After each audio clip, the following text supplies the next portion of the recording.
जरा दरिया की तह तक तो पहुंच जाने की हिम्मत कर, तो फिर है डूबने वाले किनारा ही किनारा है। ये शेर उस जीवटता की बात करता है जो एक इंसान को दूसरों से अलग बनाती है। ये वही जज्बा है, हिम्मत है, जो खुद में भरोसा लाता है और फिर दुनिया को जीत कर ही चैन लेता है। आज बात होगी एक ऐसी महिला की जिसने सच्चे मायनों में प्रकृति से प्रेम किया, उसे संवारने का जिम्मा उठाया और करके दिखाया। सालूमारदा थिमक्का, जिनका जन्म आज से लगभग 100 साल पहले 1911 में कर्नाटक में हुआ था। एक आम भारतीय ग्रामीण लड़की की तरह उनका भी जीवन चल रहा था। उस जमाने में पढ़ना लिखना जरूरी नहीं माना जाता था, इसलिए वो अनपढ़ ही रही। कम उम्र में विवाह हो गया और आसपास के इलाकों में मजदूरी का वो साधारण काम करने लगी। ये तो सामान्य सी कहानी है ना। फिर ऐसा क्या हुआ कि थिमक्का बन गई ट्री वुमन ऑफ इंडिया?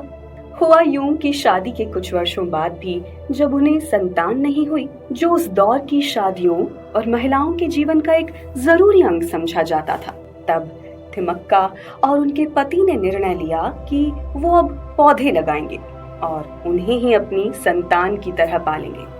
थोड़ा असाधारण है ना? बस यही तो होती है साधारण से असाधारण की शुरुआत। सिर्फ एक निर्णय और शुरू हो जाता है बदलाव का सफर। थिमक्का और उनके पति ने पेड़ों की कलमें तैयार करनी शुरू की।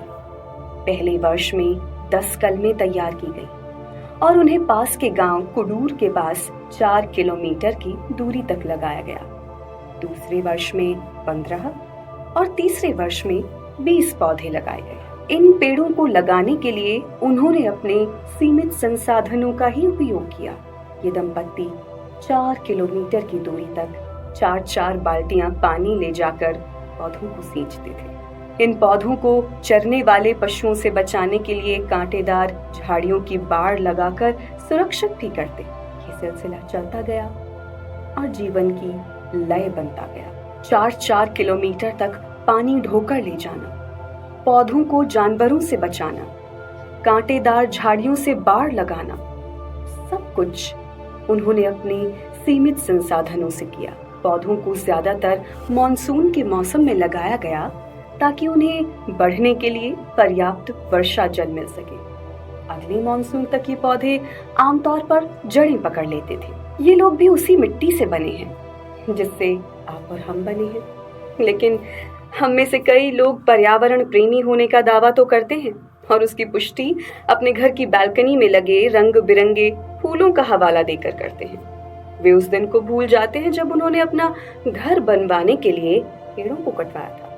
फार्म हाउस की सुंदरता बढ़ाने के नाम पर जीवित पेड़ों को कटवाकर घास बिछवाई थी, या फिर पत्तों के कचरे से तंग आकर सड़क का पेड़ ही हटवा दिया था। और हम सब कभी उड़ीसा, कभी अंडमान, कभी झारखंड, तो कभी हैदराबाद में जंगलों के कटने, पशु पक्षियों के बेघर होने की खबरें तो सुनते ही रहते हैं। ये बात ध्यान रहे, उन फैसलों को लेने वाले कुछ लोग भी हम ही में से होते हैं, जो कुर्सी पर बैठकर एक दस्तखत से लाखों जीवों और पेड़ों की जिंदगियां तबाह कर देते हैं। क्या हम भूल गए हैं कि हर हस्ताक्षर, हर नीति जंगलों के लाखों पेड़ों और जीवों और उन्हीं के साथ साथ कहीं ना कहीं हमारी भी जिंदगी तय कर देती है?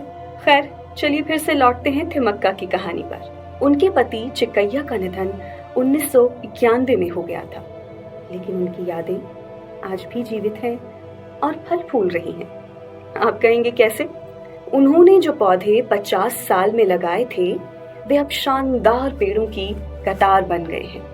कुदूर से हुलिकल तक की 5 किलोमीटर लंबी सड़क के किनारों पर ये पेड़ फैले हुए हैं। इन्हीं पेड़ों की छाया में थिमक्का कभी कभी आराम करती हैं और विचारों में डूब जाती हैं। स्थानीय लोग उन्हें सम्मान पूर्वक सालूमारदा थिमक्का कहते हैं, जिसका मतलब होता है पेड़ों की कतारों वाली महिला। थिमक्का तब तक जानी पहचानी नहीं थी जब तक उन्हें 1996 में नेशनल सिटीजन्स अवार्ड नहीं मिला। उनके जीवन पर एक फिल्म भी बनाई गई। उन्होंने अपने जीवन में कुल मिलाकर 384 बरगद के पेड़ लगाए, और यदि उनके लगाए कुल पेड़ों की संख्या देखें तो आपको आश्चर्य होगा कि वो संख्या लगभग 8,000 है। अब इन पेड़ों का प्रबंधन कर्नाटक सरकार द्वारा किया जाता है। थिमक्का द्वारा लगाए और पाले गए 385 बरगद के पेड़ 2019 में बागेपल्ली हलागुरु सड़क चौड़ीकरण योजना के कारण काटे जाने के खतरे में आ गए थे। थिमक्का ने मुख्यमंत्री HD कुमारस्वामी और उप मुख्यमंत्री G परमेश्वर से इस परियोजना पर पुनर्विचार करने का अनुरोध किया। नतीजा ये हुआ कि सरकार ने 70 साल पुराने इन पेड़ों को बचाने के लिए वैकल्पिक उपाय खोजने का निर्णय लिया। थिमक्का आज भारत में कई एफॉरेस्टेशन कार्यक्रमों में आमंत्रित की जाती है। वो अन्य सामाजिक कार्यों में भी भागीदारी रखती है, जैसे अपने गांव के सालाना मेले के लिए वर्षा जल संचयन हेतु एक टंकी का निर्माण कराना। उनका एक सपना ये भी है कि वो अपने पति की स्मृति में गांव में एक अस्पताल बनवाएं और इस उद्देश्य से एक ट्रस्ट भी बनाया गया है। थिमक्का हमसे ज्यादा साधन संपन्न नहीं थी, लेकिन उनमें थी इच्छा शक्ति, साहस और प्रेम। पर उन्होंने ये नहीं सोचा कि मैं अकेली क्या कर सकती हूँ, बल्कि उन्होंने सोचा जो मैं कर सकती हूँ वो क्यों ना करूँ। आज वो सिर्फ एक महिला नहीं है, वे प्रतीक है समर्पण का, हरियाली का और आशा का। चलिए उनके जीवन से हम कुछ सीखें। हर साल एक पौधा लगाएं और उसे पालें भी। प्रकृति को संतान की तरह अपनाएं। कब तक प्रकृति सब अत्याचार सहकर भी हमें आश्रय देती रहे?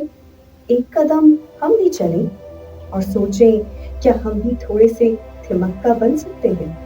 उनके असाधारण कामों को देखकर और उसे लोगों तक पहुंचाने के लिए ही 1999 में उनके नाम एक डॉक्यूमेंट्री भी बनाई गई, जिसे साल 2000 के international film festival of India में दिखाया गया। उनके काम को भारत सरकार द्वारा नेशनल सिटीजन्स अवार्ड और 2019 में पद्मश्री से सम्मानित किया गया। और कितनी प्यारी बात है कि ये सम्मान लेने के बाद सालू माता थिमक्का अम्मा ने राष्ट्रपति भवन में भी पौधा लगाया। उनकी पद्मश्री लेते हुए जो तस्वीरें आप देखेंगे, उनमें वे राष्ट्रपति महोदय को सर पर हाथ रखकर आशीर्वाद देती नजर आती है। यही वो सरलता है जो उन्हें अलग बनाती है, जो उनसे ऐसा काम करवा देती है जिसकी कल्पना करना भी शायद अधिकतर लोगों के वश में नहीं होता। नमस्कार।